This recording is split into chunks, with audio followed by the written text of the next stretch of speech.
Chào mừng các bạn đã đến với review 3D hay. Ở cuối tập trước, Hứa Vọng trở về vô cùng tức giận sau khi bị Tần Trần đánh bại nên hắn liền tới chỗ của Hàn Phi đệ tử hạt giống để cầu cứu.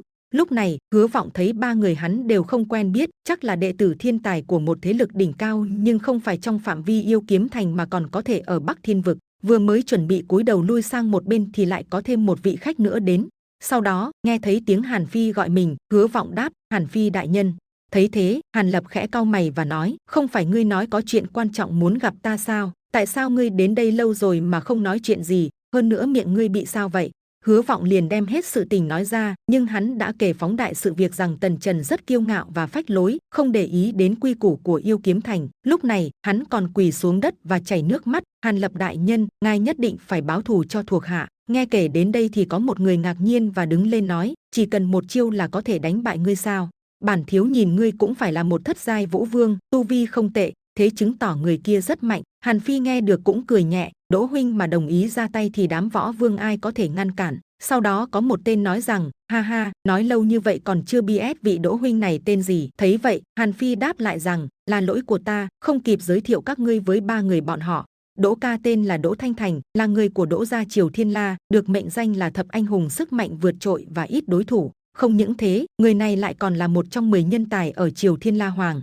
Nghe đến lời này, mấy người xung quanh có phần kinh ngạc, Hứa Vọng lại càng thất kinh hơn. Nhưng Đỗ Thanh Thành vẫn chưa phải thiên tài độc nhất Cửu Thiên La mà hắn dám tự xưng là võ vương vô địch, không ai có thể ngăn cản hắn. Lúc này, Đồ Cảnh Hoa liền lên tiếng, võ vương vô địch, không phải là nói xuông đấy chứ? Đỗ Thanh Thành nhìn Đồ Cảnh Hoa vẻ trễ giễu và nói, thế nào, ngươi không phục sao?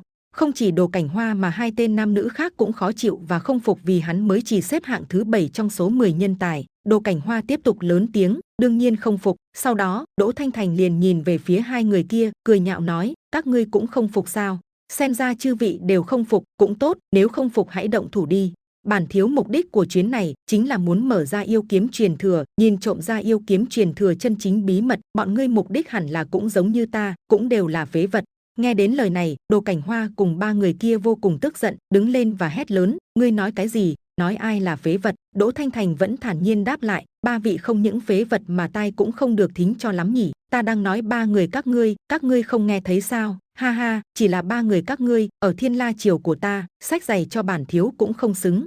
Không thể kiềm chế được tức giận, Đồ Cảnh Hoa liền nói, được, hôm nay Đồ Cảnh Hoa ta muốn thử sức một chút, xem ngươi có sức mạnh gì mà dám nói như vậy, không bằng chúng ta hãy đi ra sân đấu một trận. Đỗ Thanh Thành vẫn không dừng lại, hắn kiêu căng nói nhảm nhiều quá, đối phó ngươi, sao lại phải đi ra ngoài, ở đây có thể làm được. Hai người có thể cùng nhau đánh, ta sẽ giải quyết từng người một. Đến đây là hết tập 391 Võ Thần Chúa Tể. Xin chào và hẹn gặp lại các bạn ở những video tiếp theo.